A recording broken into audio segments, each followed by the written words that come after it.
मेरा नाम रश्मि है। मेरी शादी एक मिडिल क्लास फैमिली में हुई थी। मेरी शादी का आज पहला दिन था। मेरी ससुराल में मेरा पति, मेरी सास और एक नंद थी। मेरी नंद की काफ़ी उम्र हो गई थी। वो मेरे पति से भी बड़ी थी, लेकिन अभी तक मेरी सास ने उसकी शादी नहीं की थी। उनका कहना था कि जवानी के समय में जब उसके रिश्ते आए तब उन्होंने हर रिश्ते को ठुकरा दिया, क्योंकि उन्हें अपनी बेटी के लिए परफेक्ट रिश्ता नहीं मिल पा रहा था। लेकिन जब उसकी उम्र ज़्यादा हो गई तो अब उसके रिश्ते भी आना बंद हो गए। अब अगर किसी का रिश्ता आता है तो या तो वो लड़का 2-3 बच्चों का पिता होता है या फिर उसके अंदर कोई ना कोई कमी होती है। हर इंसान के लिए परफेक्ट पार्टनर होना तो बड़ी मुश्किल की बात है, क्योंकि भगवान ने हर किसी को बिल्कुल परफेक्ट नहीं बनाया। मेरी सास का यही मानना था कि उन्हें अपनी बेटी के लिए बिल्कुल परफेक्ट लड़का चाहिए, जिसकी तलाश वो आज तक कर रही है। लेकिन अभी तक उन्हें अपनी बेटी के लिए ऐसा लड़का नहीं मिल पाया। मेरी नंद की उम्र अब काफ़ी हो गई थी। मेरी सास तो बूढ़ी हो गई थी, लेकिन अभी तक वो बहुत ज़्यादा चालाक थी, जबकि मेरी नंद 3-4 बच्चों की माँ लगती थी। जब मेरी नंद मुझे देखने के लिए आई थी तब मैंने उसको अपनी सास समझा था। फिर मुझे बताया गया था कि ये मेरी सास नहीं बल्कि मेरी जवान और कुंवारी नंद है। ना तो मेरी नंद मुझे कहीं से जवान लग रही थी और ना ही वो कुंवारी लग रही थी। मैंने सोचा कि जब मेरी नंद ही ऐसी है तो फिर मेरी सास कैसी होगी। सास भी ठीक ठाक ही थी। हालांकि मेरा पति बहुत अच्छा था। शायद वो अपने पिता के रूप पर गया था। मेरे ससुर की मैंने फोटो देखी हुई थी, पर वो अपने बच्चों को बचपन में ही छोड़कर मर गए थे। मैं मिडिल क्लास फैमिली से बिलोंग करती थी। हम 2 भाई बहन थे और मेरे मम्मी पापा। मेरा एक छोटा भाई था, उसका नाम अनंत था। अनंत अभी पढ़ाई कर रहा था। हम बहुत खानदानी लोग थे। मेरे ससुराल वालों ने हमारा खानदान देखकर ही मुझे सिलेक्ट किया था, क्योंकि उन्हें खानदानी लड़की ही चाहिए थी जो घर गृहस्थी को अच्छी तरह से संभाल सके। वैसे तो मेरे बहुत सारे रिश्ते थे, लेकिन मेरे पापा ने मेरे पति के अंदर ये अच्छी क्वालिटी देखी कि वो एक इकलौता बेटा था और फिर उसके पिता की भी कुछ ज़मीनें भी थी जो कि मेरे पति के हिस्से में ही आनी थी। फाइनली मेरी शादी हो गई थी और मैं अपनी ससुराल आ गई थी। शादी के बाद तो सब एक जैसे ही हो जाते हैं, लेकिन हर लड़की के लिए शादी वाला दिन बहुत ज़्यादा स्पेशल होता है। शादी के दिन मेरे साथ भी एक अजीब सा हादसा हुआ था। मैं एक अजीब और भयानक हकीकत का शिकार हो गई थी, क्योंकि मेरे पास भी बाकी लड़कियों की तरह एक चालाक सास और नंद थी, जो मेरी जिंदगी को नर्क बनाने का इरादा पहले ही कर चुकी थी।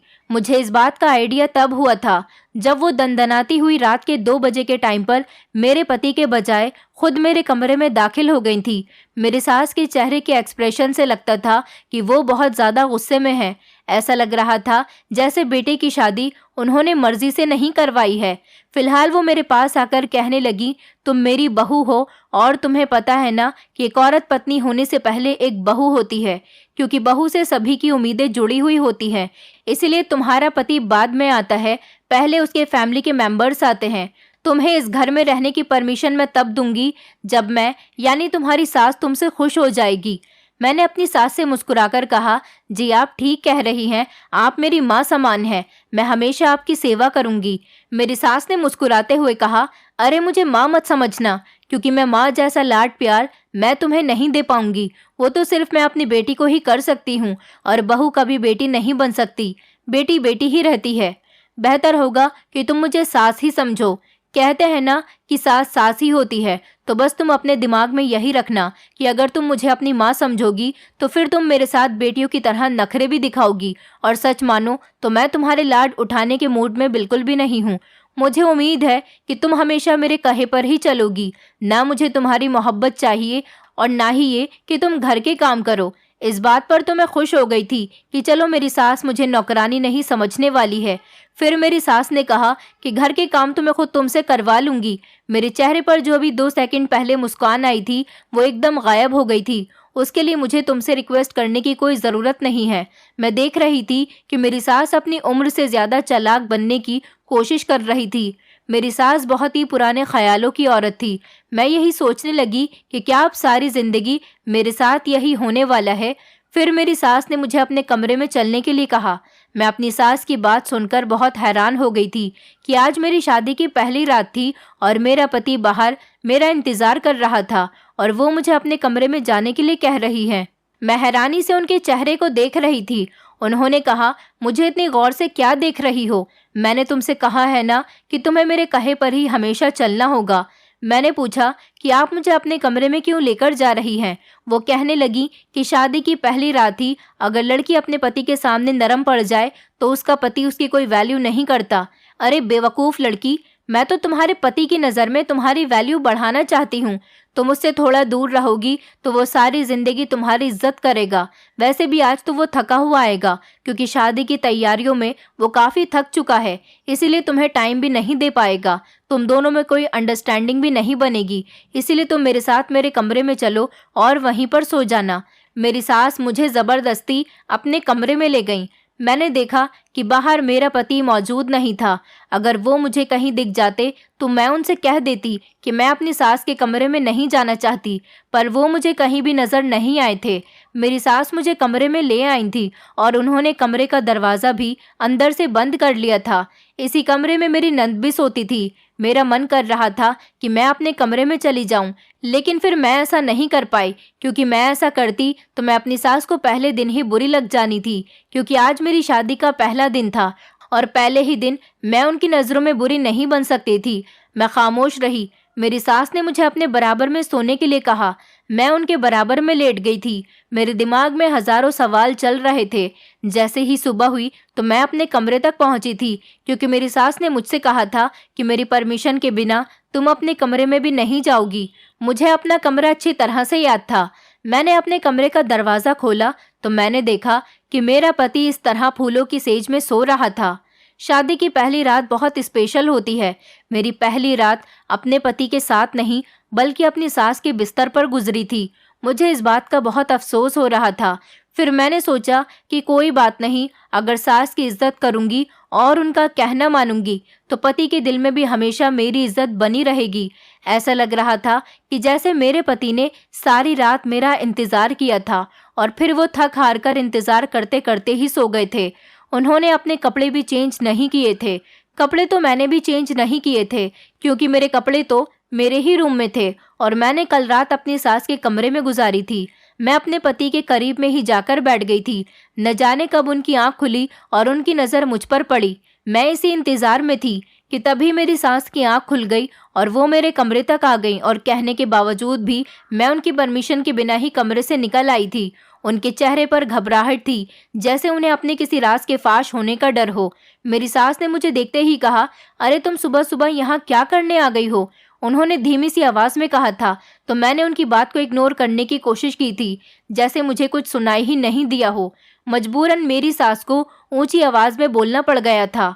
उन्होंने मुझे देखते ही कहा, बहू उठो यहाँ से, मेरे कमरे में चलो। देखो ज़रा, तुम्हारी नंद की तबीयत ठीक नहीं है। मैंने अपनी सास को चौंक कर देखा और उन्हें कहा कि ये आप क्या कह रही हैं माँ जी? अभी तक तो दीदी बिल्कुल ठीक थी। मेरी सास ने कहा, हाँ, जब से सोकर उठी है तो उसकी तबीयत बहुत ज़्यादा ख़राब हो गई है। उसका दिल घबरा रहा है। चलो एक नज़र चलकर उसे देख लो। अपनी सास की बात सुनकर मैं फ़ौरन बिस्तर से खड़ी हो गई और सोच रही थी कि अभी तक तो मेरी नंद बिल्कुल ठीक थी, अब अचानक उसे क्या हो गया? मैं तो उसे सोता हुआ छोड़कर आई थी। जैसे ही मैं अपनी सास के कमरे के अंदर गई तो मेरी सास ने मेरे अंदर जाते ही फ़ौरन कमरे का दरवाज़ा अंदर से बंद कर लिया और कहने लगी, बहू तुम ये क्या हरकत कर रही हो? सुबह सुबह तुम ऐसी हालत में अपने पति के सामने चली गई, न नहाई न मुंह धोया, बस अपने पति के करीब जाकर बैठ गई। तुम्हें ये नहीं पता कि पति के सामने तैयार होकर जाते हैं? अपनी सास की बातें मुझे बड़ी अजीब लग रही थी। अभी तक मैं रात वाले गेटअप में ही थी। मैंने अभी तक अपनी दुल्हन वाले कपड़े भी नहीं उतारे थे। इससे ज़्यादा तैयार मैं और क्या हो सकती थी? और तो और उन्होंने मुझसे झूठ बोला था कि मेरी नंद की तबीयत खराब हो रही है। मेरी नंद तो अपने बिस्तर पर लेटी हुई आराम से अभी तक सो रही थी। हम लोग यही सब बातें कर रहे थे कि तभी अचानक दरवाजे पर दस्तक होने लगी। मेरा पति अपनी माँ को आवाज़ दे रहा था। शायद मेरा पति जाग गया था। मेरी सास ने जल्दी से घबराकर कमरे का दरवाज़ा खोल दिया। मैंने भगवान का शुक्रिया अदा किया कि कम से कम अब सास से तो मेरा पीछा छूट जाएगा। जैसे ही मेरे पति की नज़र मुझ पर पड़ी, वो तो मुझ में ही खो गए थे। वो एकटुक मुझे ही देख रहे थे, पलके तक नहीं झपक रहे थे। मेरी सास ने जल्दी से धीमे से खांसते हुए कहा कि ये सब कुछ यहाँ नहीं चलेगा। जो करना है अपने कमरे में जाकर करो। तुम लोगों को बिल्कुल शर्म नहीं है कि यहाँ पर तुम्हारी माँ भी खड़ी हुई है? मेरी सास की ये बात कहना मेरे पति को बिल्कुल पसंद नहीं आई थी। वो कहने लगे, माँ आप किचन में जाकर नाश्ता बनाओ, मैं और रश्मि थोड़ी देर में आते हैं। मेरे पति ने मुझे कमरे में चलने का इशारा किया था। मेरी सास ने कहा कि तुम अपनी पत्नी को कहाँ लेकर जा रहे हो? तुम्हें पता है ना कि शादी के दूसरे दिन कितनी सारी रस्में करनी होती हैं और थोड़ी ही देर में मेहमान भी आ जाएंगे। बहू के साथ जो रस्में होनी हैं वो बहुत ज़रूरी हैं, इसलिए तुम बहू को छोड़ दो और जाकर अपने कमरे में तैयार हो जाओ। बहू मेरे साथ मिलकर नाश्ता बनवा लेगी। अपनी सास की ये बात मुझे बड़ी अजीब लगी थी कि अब शादी के बाद कौन सी रस्में होती हैं, और कल शादी वाले दिन तो इतनी सारी रस्में की गई थी। अब ऐसी कौन सी रस्में थी जो बाकी होनी रह गई थी? मैंने अपनी सास से कहा, लेकिन माँ जी मुझे तैयार भी तो होना है, कल से मैं इसी लहंगे में घूम रही हूँ। मेरी सास ने कहा कि कोई बात नहीं, मैं अभी पायल को उठा देती हूँ, वो तुम्हारे कमरे में जाकर तुम्हारे कपड़े ले आएगी और मैं तुम्हें तैयार करूँगी। तुम्हें तो कुछ भी नहीं आता।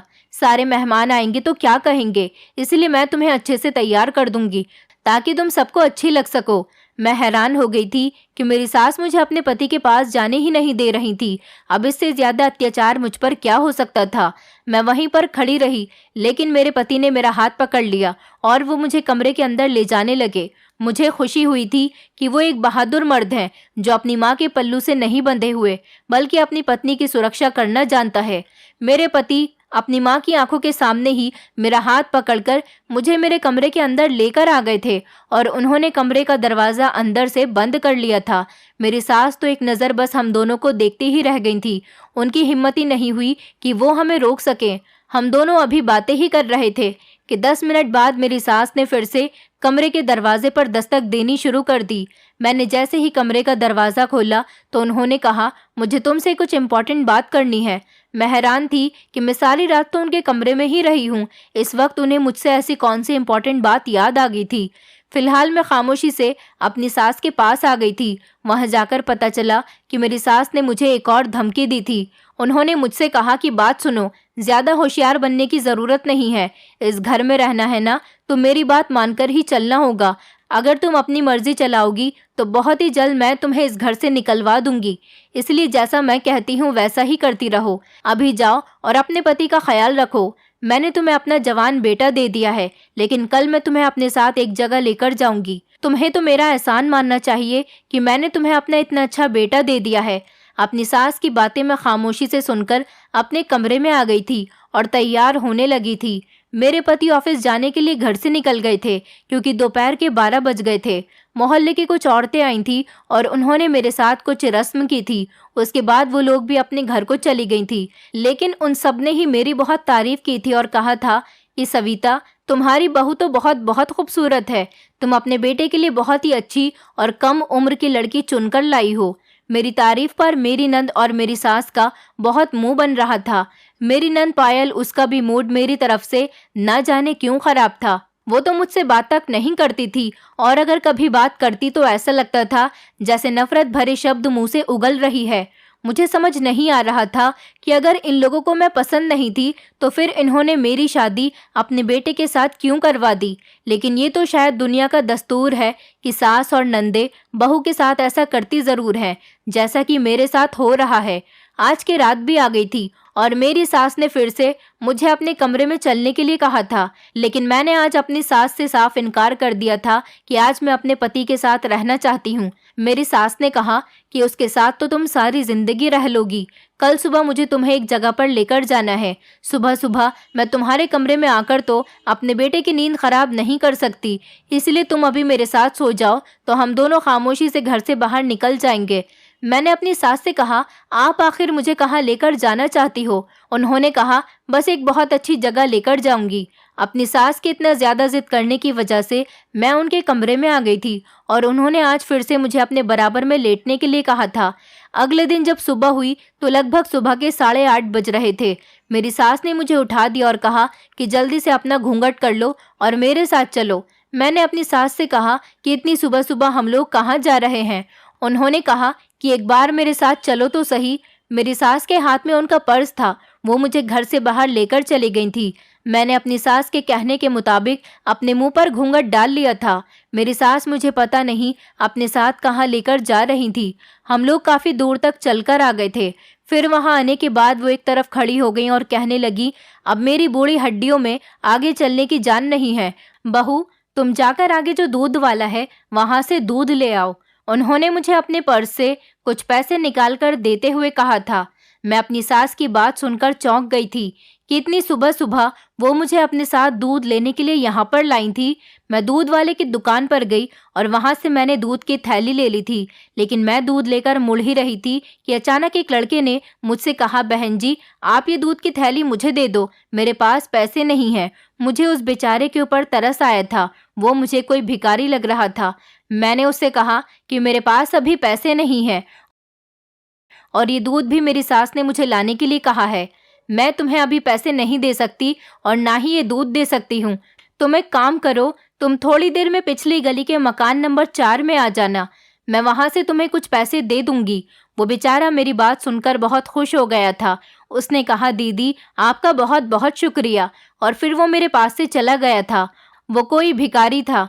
मुझे गरीब और भिखारी लोगों की मदद करना बहुत अच्छा लगता था। आज तक मैंने किसी भी भिखारी को खाली हाथ जाने नहीं दिया था। मेरी सास दूर से ही खड़ी हुई मुझे देख रही थी। जैसे ही मेरी नज़र मेरे सास पर पड़ी, वो घबरा गई थी और उन्होंने अपने पर्स के अंदर कुछ रखा था। मेरी समझ नहीं आया कि वो अपने पर्स के अंदर क्या रख रही हैं। फिर मैंने उनको इग्नोर कर दिया और दूध की थैली ले जाकर अपनी सास को पकड़ाने लगी। उन्होंने वो पकड़ने से साफ इनकार कर दिया और कहा, इसे तुम ही पकड़े रहो, मैं इसको लेकर नहीं चल सकती। तुम्हें दिखता नहीं है क्या? मैं बूढ़ी औरत सामान लेकर चलती हुई अच्छी लगूंगी क्या? मैं खामोशी से दूध की थैली लेकर चलने लगी थी। फिर जब मैं घर आई तो मेरा पति और नंद अभी तक सो रहे थे।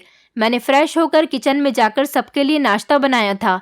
मैं जैसे ही अपने पति के लिए नाश्ता लेकर गई तो मेरे पति का मूड अचानक ही ऑफ हो गया था। मैंने उनसे बहुत बार पूछने की कोशिश की कि आपको क्या हुआ है।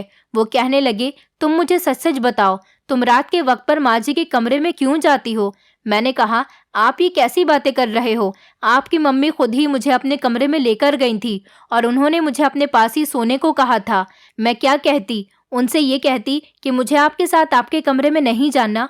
वो मेरी सास है, मुझे उनके हुक्म का पालन करना था।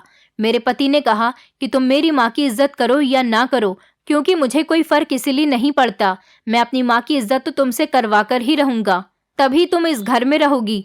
लेकिन फिलहाल बात यह है कि माँ ही तुम्हें कमरे में लेकर नहीं जाती, तुम अपनी मर्जी से उनके कमरे में जाती हो। बल्कि वो तो मुझसे पूछती हैं कि तुम्हारी पत्नी रात को कमरे में क्यों नहीं आती। अपने पति की बात सुनकर मैं परेशान हो गई थी कि मेरी सास मुझसे कुछ और मेरे पति से कुछ और कह रही थी। मैंने कहा कि मेरा यकीन करो, मैं उनके बुलाने पर ही उनके कमरे में गई थी और आज सुबह के टाइम पर तो माँ जी मुझे दूध लेने के लिए भी अपने साथ लेकर गई थी। मेरी बात सुनकर अचानक मेरे पति के माथे पर बल पड़ गए थे। उन्होंने कहा, कैसी बेवकूफ़ों वाली बातें कर रही हो? हमारे घर दूध दुकान से नहीं आता, बल्कि दूध वाला शाम के टाइम पर आकर दूध देकर जाता है। मैंने अपने पति से कहा कि मैं सच कह रही हूँ, अगर आपको यकीन नहीं आता तो मैं आपको आपकी माँ जी से पूछवा देती हूँ। मेरे पति ने कहा कि बस बस, अब ज़्यादा सफाइयाँ पेश मत करो। ये कहकर मेरा पति घर से बाहर चला गया था। लेकिन मैं अभी तक वहीं पर पत्थर की मूरत बनकर खड़ी थी और सोच रही थी कि आखिर इस घर में मेरे साथ ये सब कुछ क्या हो रहा है। मेरा पति ऑफिस में था। दोपहर के टाइम पर मैंने अपने पति को कॉल की थी और उनको मनाने की कोशिश की थी, क्योंकि वो अभी भी मुझे थोड़े थोड़े गुमसुम से लग रहे थे। मैं दूध वाली बात को दोबारा से निकालने की कोशिश कर रही थी, लेकिन मेरे पति ने कहा, इस बात को यहीं पर दबा दो, मैं दोबारा से इस टॉपिक पर कोई बात नहीं करना चाहता और तुम मेरी मम्मी से किसी भी बारे में कोई बात नहीं करोगी। इतना कहकर वो तो खामोश हो गए, लेकिन मेरे दिमाग में बहुत सारे सवाल थे। अब जाहिर है कि मैं इतने सारे सवालों के जवाब तो अपनी सास से नहीं पूछ सकती थी। अपने पति से भी मैंने और कोई सवाल नहीं किया, लेकिन मैं हैरान इस बात पर थी कि क्या मेरी सास मेरे पति से भी झूठ बोल रही थी। वो मेरे पति को मेरे खिलाफ भड़काने की कोशिश कर रही थी। मेरा मन तो बहुत किया कि मैं इस बारे में अपनी सास से पूछूं, लेकिन अपने पति के मना करने की वजह से मैं खामोश रही थी। ये बात भी बहुत अजीब थी कि मेरे पति ने मुझे मेरी सास से कुछ भी पूछने के लिए मना कर दिया था। फिलहाल अगले दिन एक और हादसा हो गया था। आज की रात तो मेरी सास ने मुझे अपने कमरे में नहीं बुलाया था और वो मुझ पर बड़ी मेहरबान हो रही थी। मुझे तो उनकी इतनी ज़्यादा मोहब्बत हजम नहीं हुई। वो सुबह सुबह पता नहीं कहाँ से आ रही थी। उनकी इस हरकत ने मुझे और ज़्यादा सोचने पर मजबूर कर दिया।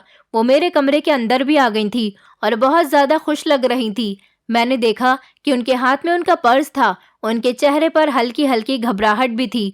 वो मुझसे कहने लगी, बहू तुम मुझसे नाराज़ हो ना, मैं अच्छी तरह से जानती हूँ, क्योंकि कम उम्र की लड़कियों का दिल समझना मुझे खूब आता है। मेरी सास मुझसे इतनी नरम शब्दों में बात कर रही थी कि मुझे अच्छा लग रहा था। मेरे पति भी अभी सो रहे थे, क्योंकि उनके ऑफिस जाने में अभी 2 घंटे थे। वो मुझे अपने साथ अपने कमरे में लेकर चली गईं और वहां जाकर अपने सोफे पर बैठ गईं। फिर से वो मुझसे बड़ी नरम नरम बातें कर रही थी। मैंने उन्हें कहा, माँ जी, मैं तो ये जानती हूँ कि आप बहुत समझदार औरत हो। मेरी सास कहने लगी, बहू क्या तुम मुझे ताना मार रही हो? कोई बात नहीं, अभी तुम छोटी हो, तुम्हें मेरी उम्र की बातों की कभी समझ नहीं आएगी। मैं तो बस तुम्हें ये कहने के लिए आई थी कि तुम्हारे लिए मैं बाजार से कुछ कपड़े लेकर आई हूँ। नवरात्रि आ रही है ना, इसलिए मैंने सोचा कि बहू को नए कपड़े दिलवा देती हूँ। मेरी सास एक मेरी साड़ी लेकर आई थी और एक मेरी नंद का सूट लेकर आई थी। मेरी नंद घर का कोई काम नहीं करती थी, लेकिन आज मैं बड़ी हैरान रह गई थी कि वो 9 बजे के टाइम पर उठकर हम सब लोगों के लिए नाश्ता बनाने के लिए चली गई थी और मेरे साथ उसका बिहेवियर बहुत ज़्यादा नरम था। इन दोनों माँ बेटी को इतने प्यार से अपने साथ बिहेव करता हुआ देखकर मुझे तो बड़ी हैरानी हो रही थी, लेकिन फिर तसल्ली भी हुई कि अब मुझे इस घर में ही रहना है, तो इसीलिए इन लोगों का मेरे लिए अच्छा बिहेव करना बहुत ज़रूरी है। अगर ये लोग हमेशा मेरे साथ गलत बिहेव करती रहीं तो मेरी सारी ज़िंदगी दुश्वार हो जाएगी और मैं ऐसा बिल्कुल भी नहीं चाहती थी। जिंदगी इसी तरह से गुजर रही थी। मेरी सास और नंद मेरे साथ बहुत अच्छे से पेश आ रही थी। एक दिन मेरी सास ने मुझसे कहा, बहू तुम्हारा जो छोटा भाई है तुम उसे आज खाने पर बुला लो। अपनी सास की बात सुनकर मैं अचानक चौंक गई थी कि उन्हें मेरे भाई की याद कैसे आ गई, और तो और वो मेरे भाई को अपने घर बुलाने के लिए क्यों कह रही हैं। मैंने अपनी सास से कहा, आज क्या कुछ स्पेशल है? तो उन्होंने कहा कि नहीं, कुछ स्पेशल नहीं है, बस जिस दिन से तुम्हारी शादी हुई है तुम्हारे मायके वाले यहाँ आए ही नहीं है और भाइयों को तो अपनी बहनों की लगती ही है, तो इसलिए तुम अपने भाई को आज रात खाने पर बुला लो। मैंने अपनी सास के कहने के मुताबिक अपने भाई को रात के लिए इनवाइट कर दिया था। इस बात से मेरे पति को भी कोई प्रॉब्लम नहीं थी। मेरे पति का बिहेवियर भी मेरे साथ बहुत अच्छा चल रहा था। मैं बहुत खुश थी, वो बहुत ज़्यादा अच्छे थे और अब मेरी सास मुझे मेरे पति से दूर नहीं कर रही थी, बल्कि मैं किचन में काम कर रही होती थी तो कहती थी कि जल्दी फ्री होकर बेटे के पास चली जाओ और अच्छे से तैयार होकर जाना। मुझे उनकी ये बातें बहुत अच्छी लगने लगी थी। मेरी नंद भी हमेशा मुझे भाभी भाभी कहकर पुकार रही थी। हालांकि वो मुझसे बड़ी थी, लेकिन फिर भी मेरी इज्जत कर रही थी। मुझे अब अपनी ज़िंदगी बहुत आसान लग रही थी, क्योंकि ससुराल का माहौल पूरी तरह से चेंज हो गया था। रात के टाइम पर मेरा भाई भी आ गया था, लेकिन एक बात बड़ी ही अजीब थी कि आज मेरी नंद शाम के टाइम से ही किचन में घुसी हुई थी और नई नई तरह की डिशेस बना रही थी। उसने मुझे कोई भी काम करने नहीं दिया था, बल्कि वो अपने हाथ से सारा खाना बना रही थी और मुझसे कहने लगी कि आप आराम से जाकर तैयार हो जाओ। और फिर मेरे भाई के आने से पहले पहले ही उसने जल्दी से सारे काम फिनिश कर लिए थे। उसके बाद वो अपनी माँ का लाया हुआ नया सूट पहनकर तैयार हो गई थी। मेरी सास ने भी मुझसे कहा था कि जो साड़ी मैंने तुम्हें लाकर दी थी तुम भी वही साड़ी पहनकर तैयार हो जाओ। मैंने भी अपनी सास के दिए हुए कपड़े पहन लिए थे, जिनको पहनकर मैं बहुत ज़्यादा अच्छी लग रही थी। मेरी सास मेरी और मेरी नंद की बहुत तारीफ कर रही थी। आज मेरे पति भी ऑफिस से जल्दी घर आ गए थे। सिर्फ अकेले मेरे भाई के लिए ही घर में इतने सारे इंतजाम किए गए थे। इन सारे इंतजाम को देखकर मुझे कुछ गड़बड़ लग रही थी, क्योंकि मेरी शादी के बाद अभी तक घर में कोई मेहमान नहीं आया था और आज अचानक मेरी सास को मेरे भाई की याद आ गई थी। और फिर मेरे भाई की ही क्यों, वो किसी और को भी तो बुला सकती थी। रात के टाइम पर जब मेरा भाई हमारे यहाँ खाने पर आया तो मेरे लिए बहुत सारे गिफ्ट्स लेकर आया था। मेरी नंद तो तैयार होकर इस तरह से शर्मा रही थी जैसे उसको लड़के वाले देखने के लिए आ रहे हैं। आज वो बड़ी अजीब अजीब तरह से हरकतें कर रही थी। मुझे उसकी हरकतें कुछ सही नहीं लग रही थी। जब मेरा भाई आ गया तो मेरी सास उससे बहुत अच्छे तरीके से बात कर रही थी और बार बार उसकी प्लेट में खाना डाल रही थी। मेरा भाई मना कर रहा था, फिर भी वो उसके साथ बहुत ज़्यादा फ्री हो रही थी और मेरी नंद भी कमरे से बाहर निकलकर मेरे भाई के सामने अजीब अजीब तरह के रिएक्शन दे रही थी। मेरी नज़र तो मेरी नंद पर ही थी। आज पता नहीं उसको क्या हो गया था कि उसका बिहेवियर मेरे साथ भी बहुत ज़्यादा अच्छा था और आज वो बहुत ज़्यादा खुश भी लग रही थी। मेरा भाई खाना खाकर जब हमारे घर से जाने लगा तो मेरी सास ने उससे कहा था कि ये तुम्हारा अपना ही घर है, यहाँ पर बार बार आते रहना।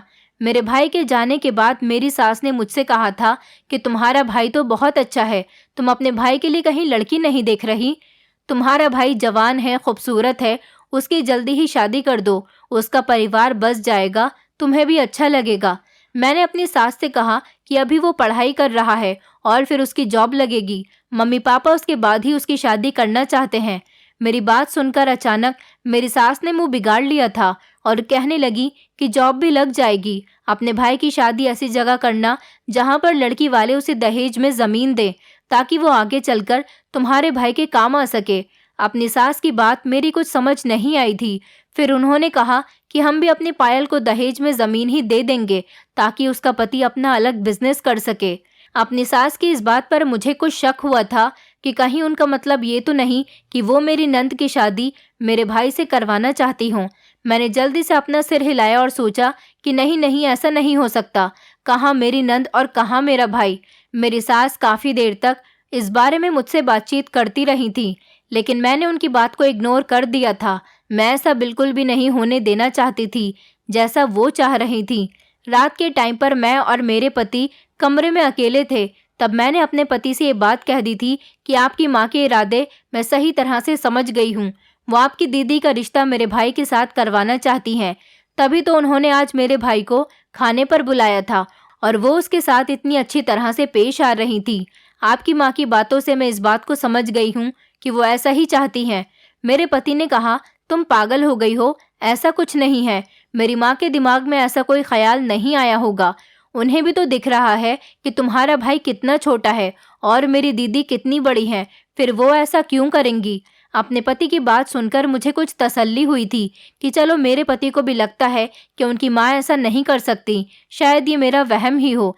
लेकिन अगले दिन जो मेरे साथ हुआ वो बहुत ही अजीब था। मेरी सास कमरे में आ गई। शाम का टाइम था, मेरे पति के घर आने का टाइम हो रहा था।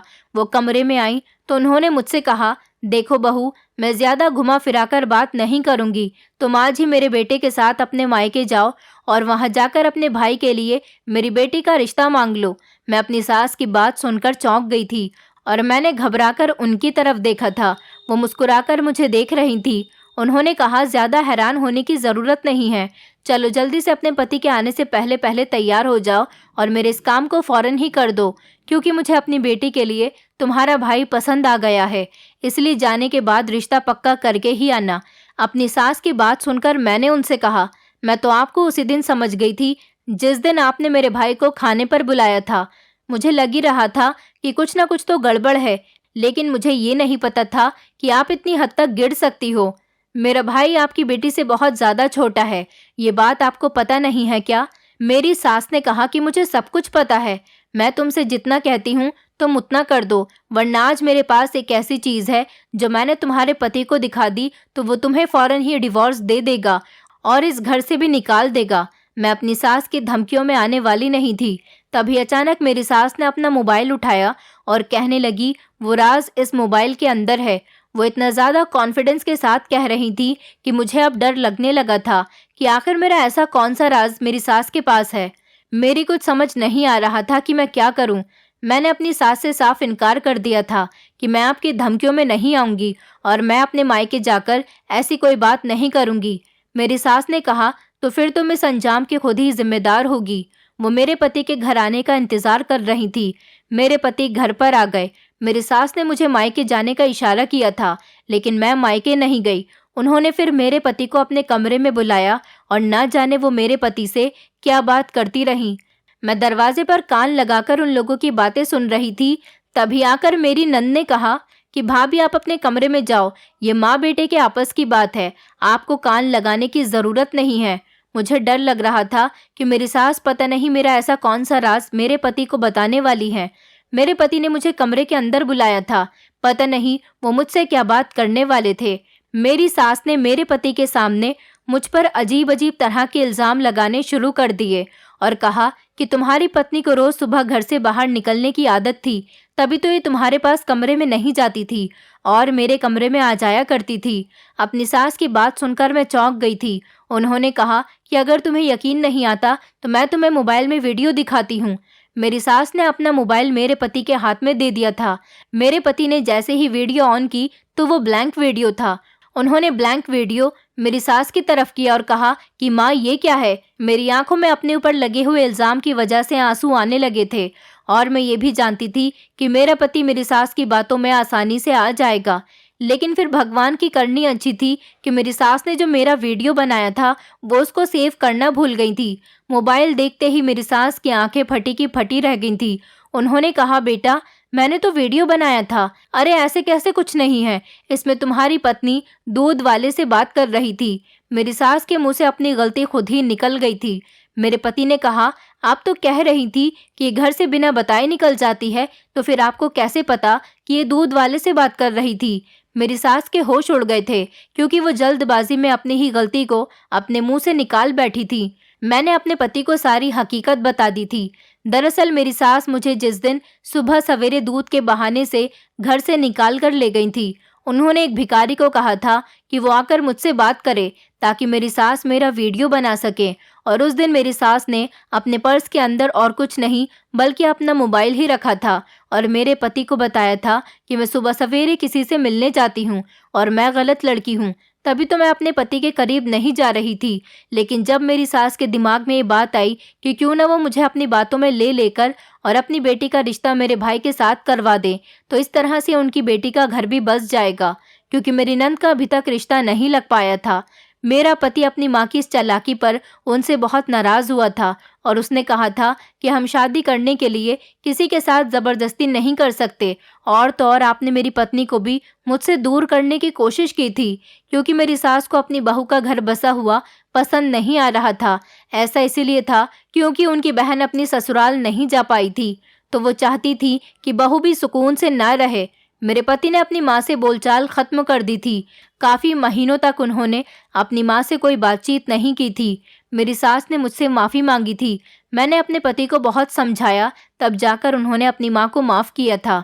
लेकिन उस दिन के बाद मेरी सास और मेरी नंद का बिहेवियर मेरे साथ अच्छा रहने लगा था और मैंने अपनी सास को यकीन दिलाया था कि मैं आपकी बेटी के लिए एक अच्छा सा रिश्ता तलाश करूँगी। मेरी नंद बहुत ज़्यादा उम्रदार थी, इसलिए उसको उसी की उम्र का लड़का मिल गया था और वो अपनी ससुराल में अब सुखी रह रही है। मेरी सास अब मेरे साथ बिल्कुल अच्छे से पेश आती हैं और मेरी ज़िंदगी अपनी फैमिली के साथ बहुत अच्छी गुजर रही है।